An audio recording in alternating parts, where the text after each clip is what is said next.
Good morning and welcome to Kid News. I'm Kim. Today is Monday, October 4th, 2021. And we begin with Tom Brady just barely getting the better of Bill Belichick.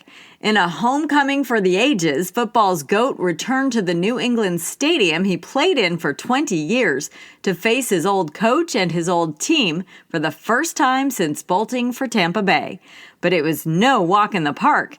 The Patriots' rookie quarterback, Mac Jones, made the legend work hard for the win, right up until the last minute of the game. The final score, Bucs 19, Patriots 17. Almost an afterthought, Tom threw for 269 yards, well over the 68 he needed to break the career record previously held by Drew Brees of the Saints. How's this for a get-out-of-class pass? Last week, high school student Luke Stevens told his history teacher he'd be absent Thursday because Lin-Manuel Miranda, the creator and star of Hamilton, was coming to his house for lunch. According to NBC News, Ms. Rosner didn't entirely buy the excuse, so Mr. Miranda recorded a video with Luke as proof.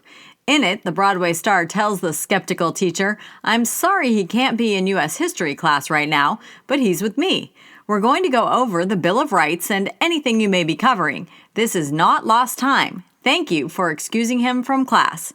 It worked. Ms. Rosner is a big fan of Hamilton and was over the moon with the A-list alibi. Not surprisingly, Luke's history class no-show quickly became a no problem.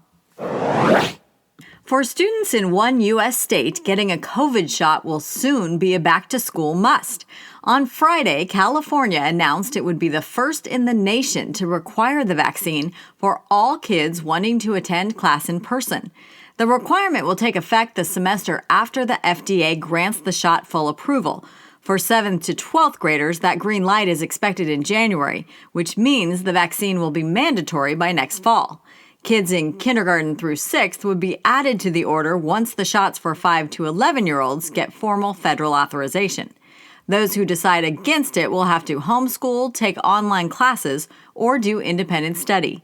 Medical and religious exemptions will still be available.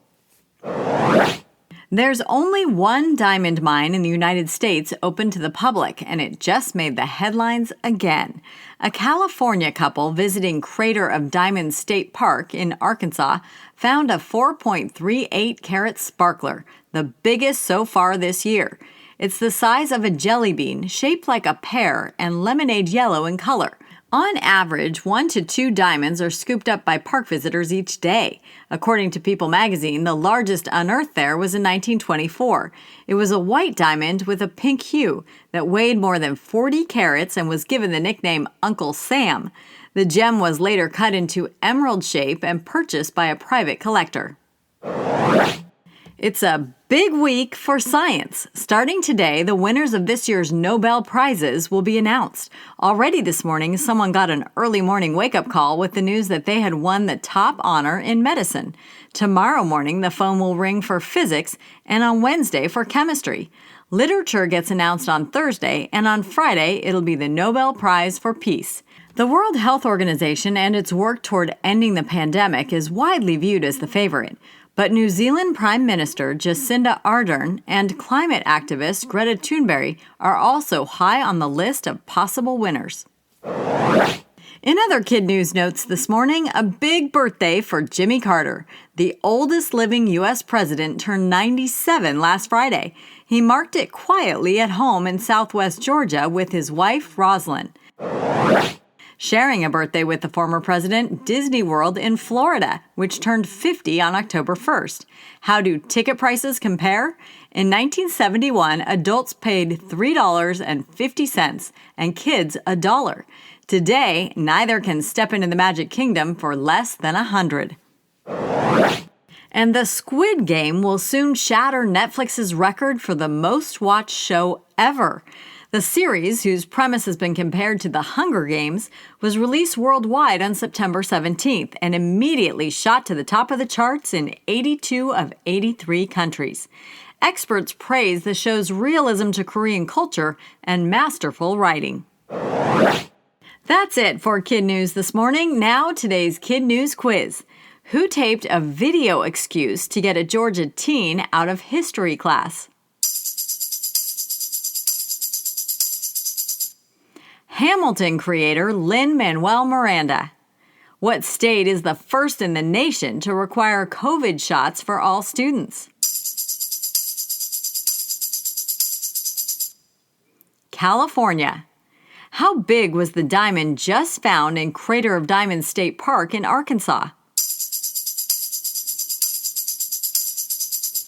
4.38 carats, about the size of a jelly bean.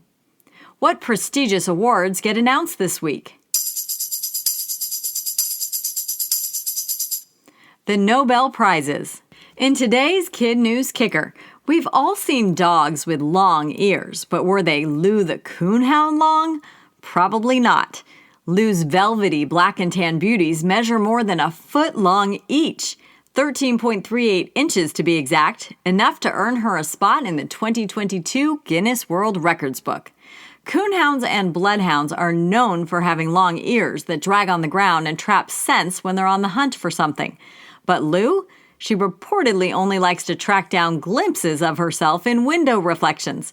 And, of course, people who will give those extravagantly long record-setting ears a hearty rub. Before we go, we want to shout out our teachers and their classrooms, starting with Miss Langhorst and her crazy students at Bergen Elementary in Fremont, Nebraska. Mrs. Siphone at William A. Carter in Middletown, New York. Mrs. Bessonen and her Eagles at MMN Elementary in Madison, Minnesota. And to California for Mrs. Stringham and her Dolphins at Top of the World in Laguna Beach, and Ms. Castillo and her Thunderbirds at Alicia Reyes in Merced. Thanks for listening, everyone. Please take a moment to rate and review us wherever you get your podcasts, and we'll see you back here for more Kid News tomorrow morning.